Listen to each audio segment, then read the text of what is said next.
I'd like to introduce Stephenie from Australia, who uses LDN for multiple sclerosis. Thank you for joining me, Stephenie.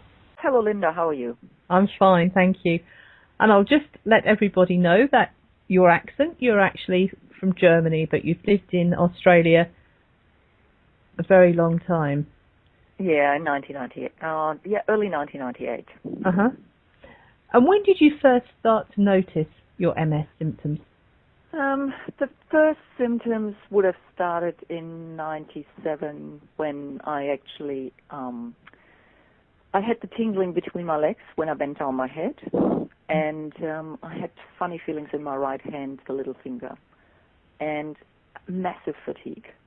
And I came out of a really stressful period, working hard, studying part-time, and partying hard, as you do at that age. And I remember being on holidays for 3 weeks in Italy, and it was just too funny because my boyfriend at that time, he was just astonished how much I needed sleep. And I was sleeping all the time and tired all the time. And went to see a GP, and they just looked at it, and I thought, oh, yeah, B12 could be a problem. But that didn't help. Went to see a neurologist, and he thought, yeah, could be. But he just did a CT scan and nothing showed up. So it was kind of, get a little bit of physiotherapy. Looks like you might have something stuck in your neck. And be a bit careful. And that was it. And off I went, packed my bag, and went to good old Australia. Once I got here, I got numbness in my forehead.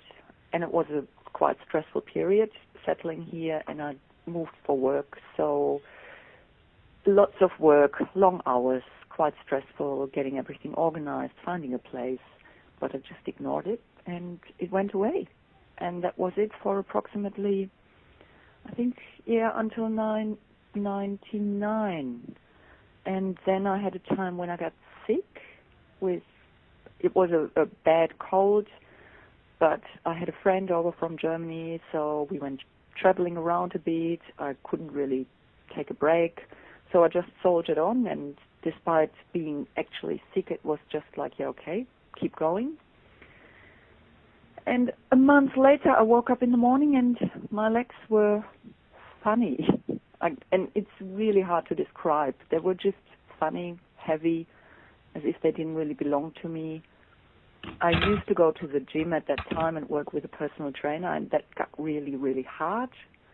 And I was very tired, and I had a bandage feeling around my torso. So off I went to see a GP here in Australia, and what came about, he said, yeah, that doesn't look very good, and yeah, nervous system symptoms. And I said, it can't be MS, because I already had a CT scan that obviously proved that I don't have MS. And he said, well, I'm sorry, but if it's in the early stages, CT scan doesn't show anything. For me, that was the moment where I actually knew, okay, that's about it, is it? And the MRI then basically confirmed. I went to see a neurologist, and the MRI confirmed that it was relapsing remitting MS, and that was 2 weeks before my 30th birthday. Big turnaround, thinking, what am I going to do with my life? The neurologist suggested very strongly to go onto a disease-modifying drug. I did do the read-up on that one and decided not really. Doesn't really work for me. It just didn't sit well with me, which is funny because up to that stage I would have been someone, give me a pill to make me better, and I just take it. But I just couldn't see myself injecting something into my body for the rest of my life in the hope that it might help. So I said, look, I'll just rather sit this out. And I didn't even want to have any steroid treatment either. So I just went and saw a chiropractor at that stage who worked on a very holistic basis. And he basically just worked on optimizing the flow of spinal fluid through the brain and the spine. I started to do yoga. I went to see another GP, and I started to change my diet. All those things I reconsidered how I'm going to live my life, or how I was going to live my life. And the funny thing is, at that stage, I was scared not so much about what the future would hold in terms of my health, because I was living in that kind of little bubble thinking, yes, it is MS and it's really bad and it's scary, but this is not going to happen to me. I will stay mobile and I won't end up in a wheelchair. That's just not me. Plus, I just had done a few programs for self-development, so I was quite, I don't know, I didn't stress too much about it. Mm-hmm. It just went on. From then, I just kept going with my life, adjusted a few things, took longer breaks. The hardest thing that I had was to reduce my social life. That would have caused me the biggest anxiety, because all of a sudden I had to learn to say, look, sorry, I can't come tonight. I'm too tired, because it was either I work or I go out at night. Both things wouldn't work together, which at that stage normally were things that I hardly would spend the night at home. Mm-hmm. The result is that you tend to have less friends. The ones you keep are closer, but because you say so often, sorry, I can't make it, some people drop off and you don't see them anymore, which kind of is understandable. I just kept on living and had generally relapses every 15 to 18, 19 months. And I got over the years optical neuritis on the right eye, optical neuritis on the left eye. Most of the time the relapses would hit my legs. And after the initial relapse, I pretty much got back to a normal status. So I had to give up running. That didn't work, but I still could do quite a lot of walking and hiking and cycling, so that was fine. But over the years, with every relapse, the legs got always a little bit weaker, and the distances I could walk tended to be a bit shorter. The distances I could cycle got shorter and shorter. I met my husband, and he's a lovely person. He is just really understanding without taking any pity. Mm-hmm. He doesn't freak out when I had my relapses, and it's kind of, okay, yeah, right, what do we need to do? Generally what happened when I had my relapses then, it was kind of, when you wake up in the morning and you start to think something is not quite right, and then that little panic sets in. And I had a few times when I was lying in bed and literally pulling the blanket back over my head, and I thought, well, no, I don't want to deal with this. No. But you still do it anyway, and he's a fantastic support. It's kind of, okay, what do we need to do? Okay, you sit down, you take a bit more rest, I take over. And generally, when I have a relapse, I get really fatigued. That's when I actually know something is not going well at all. Mm-hmm. So then I still was able to go for bike rides and go for normal walks, hiking not so much. And now we're talking 2012. And in March 2012, I just actually had started to go on a road bike together with my husband, because he got into cycling, and I thought, oh, I do love cycling. Road bikes are much easier to cycle. Let's start to do that, and we can go for bike rides together. And I was feeling really good, and everything was fantastic. And I'll get up and feel my legs are really a bit funny. And I thought, oh, I might be sore, my muscle's not working. And it wasn't muscle soreness, it was another relapse. And this time it really cut back on how far I could walk. So all of a sudden I could just manage a couple of blocks, which made it hard to go for a walk with our dog. And I got very frustrated. what I missed to say was during those previous decade, I actually had changed my job. I actually started naturopathy and studied for a long time part-time and worked as a naturopath. And so I wake up in the morning and I have a relapse, and I'm thinking, what naturopath am I that I have a relapse myself? That didn't help make me feel better. And I went to see another naturopath who suggested a few different treatments, and he strongly believed that anxiety was a great factor in the development and the worsening of MS, amongst others. But this whole connection between how your mood is and your mind and your cortisol levels and how your immunity system works as a result made sense to me. He then put me in touch with a group of women here in Melbourne called Well Women Living with MS, who meet on a semi-regular basis and just discussing things. And all of those lovely ladies have MS and try to live healthier lives and try to battle it on a natural basis. Mm-hmm. So that was actually really good, just as a place to exchange how I was feeling. And they just had started to get interested in something called true yoga, which is a form of yoga that is very gentle.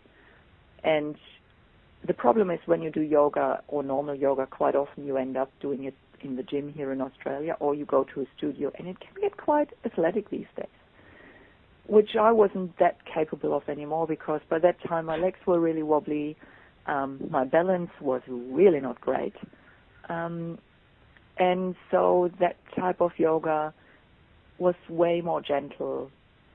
You can do it even sitting if you have to. You can modify the exercises. So that helped me, and then I actually started to meditate and started meditation teacher training at the same time, which did a whole lot for my well-being. And through that group, someone came across LDN. So I remember going to one of the group meetings, and it was kind of, I'm so excited, one of those ladies. I read about this LDN, and this really sounds like something. So she talked a little bit about it. She had the book from Julia Skopik, The Honest Medicine.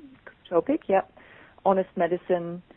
So I got the book. I also then got Up the Creek with a Pedal by Mary Ball Bradley.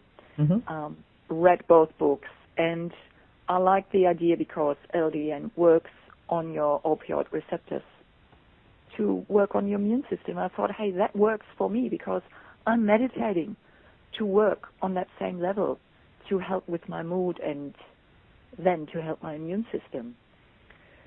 So I did a lot of research on the internet, found the LDN Trust, and then there was also, I think, it's the US side, the ldnresearch.org or something.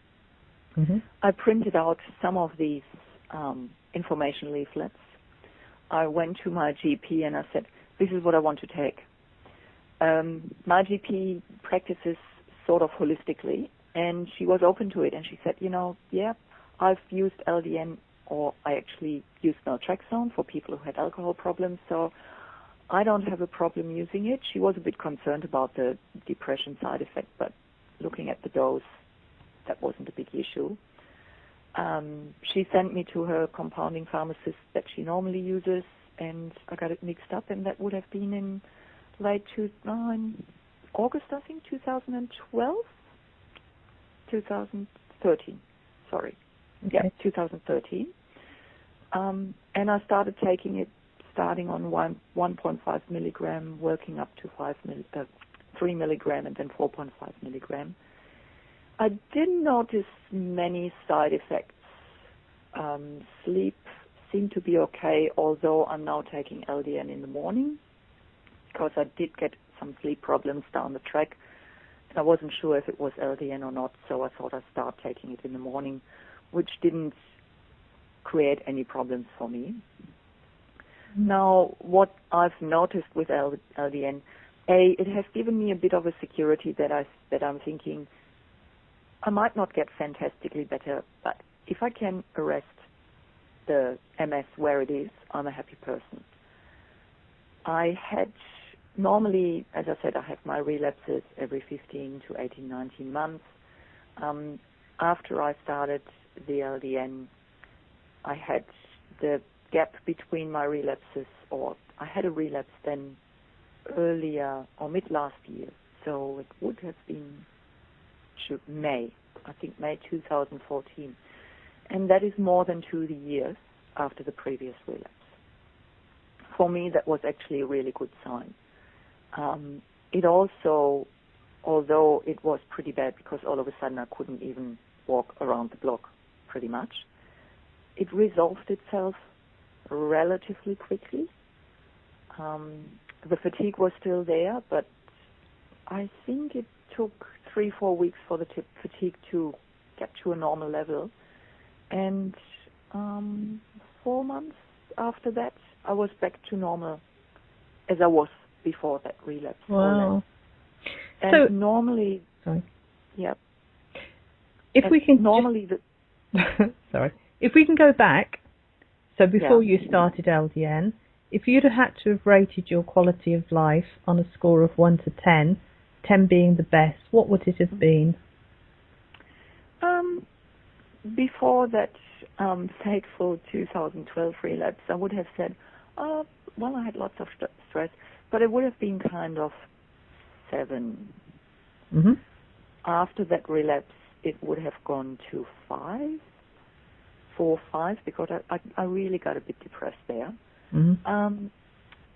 And since then, with starting taking LDN and the meditation, right now I would say, well, it could be a bit better. I would love to walk a bit further, but, taking all into account, 9? Really? 10? Wow. I think I lead a pretty good life. And as funny as it might sound, and people might slap me over the wrist for it, but because I have MS, I think I'm a bit more aware of life as such, and the things I do have that I still can do, because I know there have been times there were things I couldn't do. And so I'm quite often grateful for what I have. Yeah. And I like my life. Mm-hmm. I do like living it, if that makes sense. It certainly does. That's wonderful. That really is a remarkable story. Is there anything else you'd like to add, especially to people who probably like yourself, who didn't want to go down the route of the disease-modifying drugs? What would you say to them about starting LDN? I definitely would do it. I really think it is worthwhile, because side effects have been, I can't remember that there were real side effects as such. You actually take the capsule and you think, oh, is something happening? And maybe something does, because we expect side effects. Maybe I'm a lucky person. But it is, from my point of view and reading about it, it is harmless as it can be compared to all the disease-modifying drugs. It gives you a really, really great chance at stopping the disease where it is. And I'm just always amazed when I read stories about people where it reverted to a better part. And I still haven't given up hope that one day I might walk longer distances. I mean, at the moment, 2 kilometers is my limit, and then I have to have a break. But it's, it gives you hope. It helps. And just make sure that you look after your diet and that you take other nutrients as well. And meditation does a whole lot on top of it. Yeah, yeah. Well, thank you. Lifestyle. Yes, thank you very much for sharing your story with us. You're welcome. It was a pleasure.